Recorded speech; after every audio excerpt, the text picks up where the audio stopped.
Mes amis, nous allons vivre un temps assez dense avec la confirmation des jeunes. J'y reviendrai à la fin de l'homélie.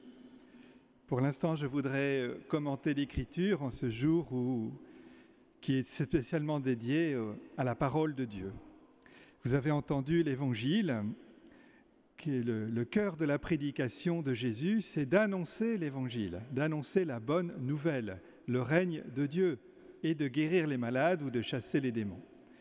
Pour nous intéresser à la partie annonce de la parole de Dieu, voilà, c'est le cœur de la vie chrétienne que de annoncer la parole de Dieu.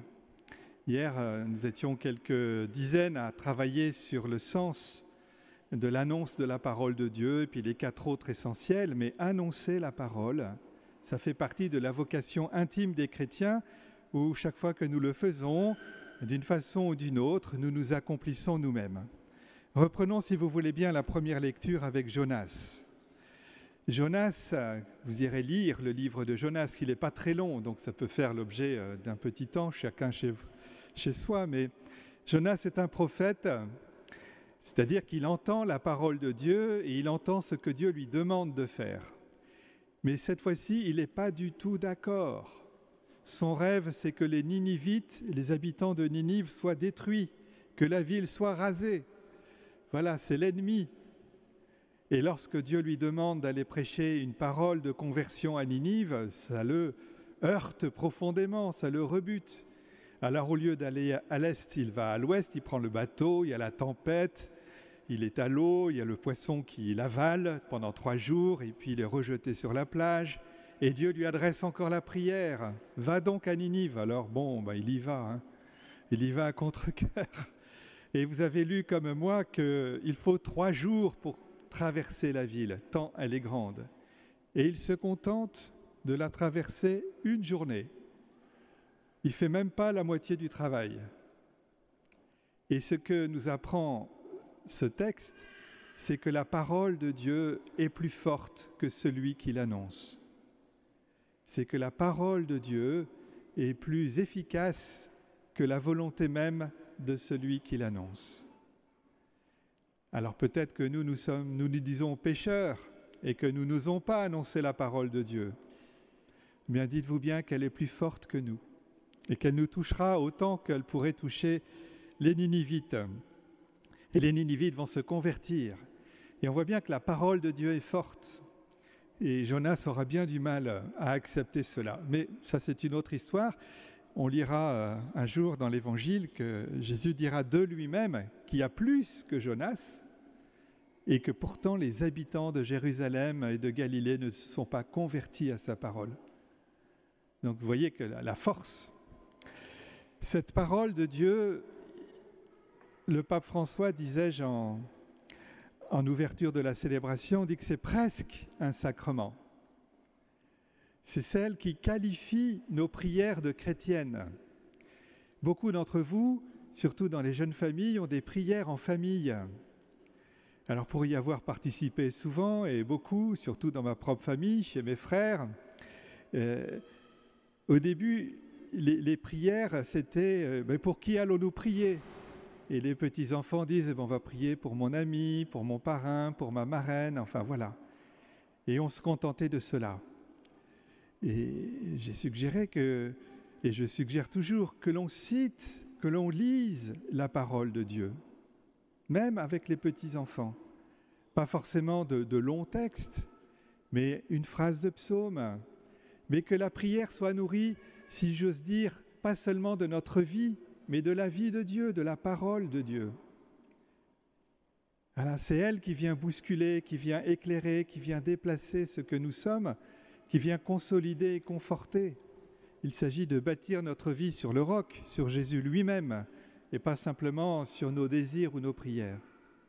Donc lisez, écoutez, entendez la parole de Dieu, et quand les enfants grandissent, c'est une joie pour eux de lire cette parole, et pas simplement de qui soufflera la bougie.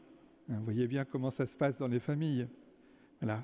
On peut lire à tour de rôle cette parole, même brève, une phrase de psaume, par exemple, ou une petite parabole de l'Évangile. J'avance et je voudrais regarder avec vous l'équipe des 12 apôtres que Jésus s'est donnée. Moi, quand je contemple la scène, je me demande comment Jésus a fait pour appeler les 12. Est-ce que, voilà, il passe le long de la mer, il envoie 2 qui pêchent, puis 2 autres, il dit, viens, viens, viens. Quand on regarde l'ensemble des textes de l'Évangile, en fait, on s'aperçoit qu'il a prié la nuit et qu'il a appelé le matin. Et en priant, est-ce qu'il a dit Seigneur, donne-moi des apôtres, donne-moi des apôtres, donne-moi des apôtres, en espérant que le lendemain matin, il y en aurait sur la plage?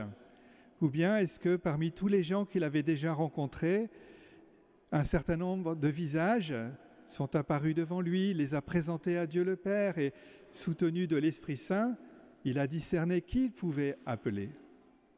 Et c'est bien ainsi qu'il faut faire.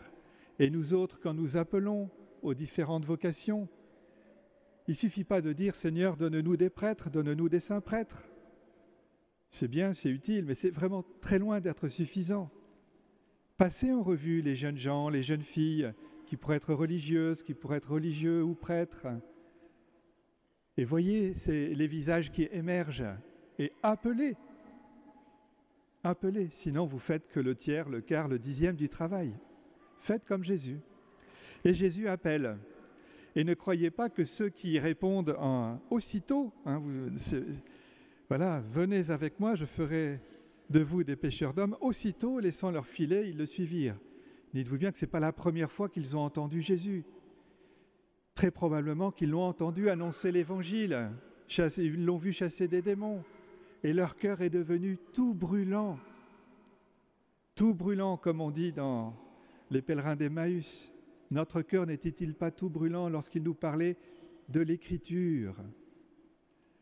Et parce que leur cœur était tout brûlant, lorsqu'ils ont été appelés, ça a été comme la dilatation finale de leur cœur. Et laissant tout, aussitôt ils le suivirent. C'est vrai pour les 2 frères, 2 fois 2 frères, Jacques et Jean, Pierre et André. C'est vrai pour Matthieu qui quitte son bureau de collecteur d'impôts. C'est vrai pour les autres. Se mettre à suivre Jésus comme quelque chose qui nous accomplit. Remarquez que la composition de l'équipe que Jésus se donne est une composition la plus improbable et aucun DRH parmi vous, responsable du recrutement d'une entreprise ou d'un service d'église, n'aurait peut-être osé faire cette composition-là de gens aussi disparates, différents et éloignés les uns des autres que l'étaient les apôtres. Jacques et Jean, fils du tonnerre. Vous imaginez la colère de temps en temps qui devait monter. Matthieu, collecteur d'impôts, on dirait plutôt un collaborateur à l'époque de la Seconde Guerre mondiale. Simon le Zélote, alors lui c'est côté résistance. Et voilà que Jésus fait une équipe de tout ce monde-là. Ça a dû être chaud le soir au veillées. Et pourtant, voilà, ils ont été les 12 apôtres, et mis à part Judas qui a trahi, ils ont tous donné leur vie pour Jésus. Et ils ne se sont pas tués les uns les autres pour prendre la place de Pierre. Rien de tout cela. Ils ont été unis dans l'Esprit Saint en Jésus, au service de la parole.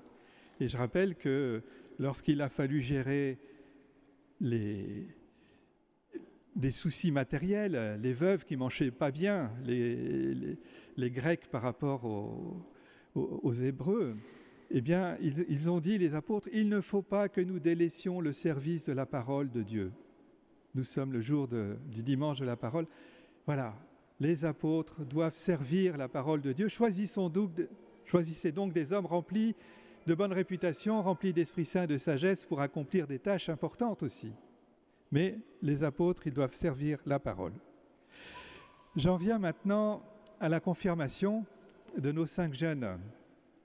Voilà, je les ai rencontrés, j'ai lu leurs lettres, magnifiques, merci. J'en dirai rien, ils sont trop peu nombreux pour que évoquer l'une ou l'autre de ces lettres ne soit fléché tel ou tel jeune, mais merci à chacun d'entre eux de l'avoir écrit avec beaucoup de profondeur, de sincérité, de loyauté, et j'ai bien lu tout le parcours spirituel qui était le leur.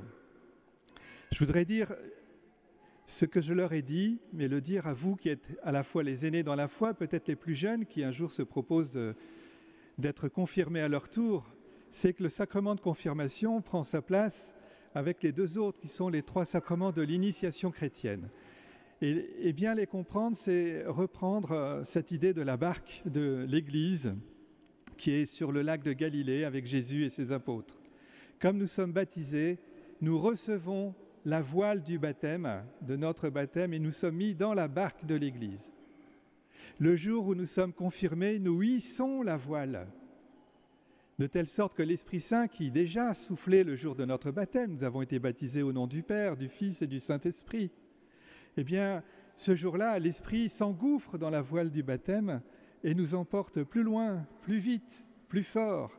Et ceux qui ont fait un peu de voile savent que quand il y a du vent, au moins le bateau il vit, l'équipage vit et au moins c'est bien. Parce que quand il n'y a pas de vent du tout, le calme plat, vraiment c'est pas terrible. Pour avoir fait du bateau, mieux vaut du vent. Eh bien, voilà, hissez sa voile au souffle de Dieu, quitte à ce qu'il vous emmène autrement que vous l'aviez prévu, différemment, mais de manière plus vivante. Et puis l'Eucharistie, le troisième sacrement d'initiation, c'est cette énergie que nous recevons tous les dimanches, comme aujourd'hui, pour tenir bien haute la voile et bien ferme la barre, le gouvernail qui aide à conduire. Alors nous ne sommes pas seuls, Le bateau, ce n'est pas un bateau à une voile, c'est un multimât avec beaucoup de voiles, la voile de tous les chrétiens. De temps en temps, nos faiblesses font qu'on relâche la voile, ça peut arriver, qu'on lâche la barre du gouvernail, ça peut arriver. La miséricorde de Dieu est là pour nous aider à nous reprendre et à reprendre ce que nous avons à vivre comme mission de chrétiens. Mais fondamentalement, voilà, accepter de hisser la voile, c'est ce que font nos 5 jeunes aujourd'hui. Nous les aiderons à la maintenir bien haute. Nous allons compter sur eux autant qu'ils comptent sur nous. Car un chrétien isolé, vous le savez, mes amis, c'est un chrétien en danger. Ne restez donc pas seuls. Continuez ce parcours que vous avez commencé ensemble. Trouvez des liens pour vivre votre foi. Et je le redis comme j'ai commencé l'homélie, lisez la parole. Laissez-vous habiter par elle. Amen.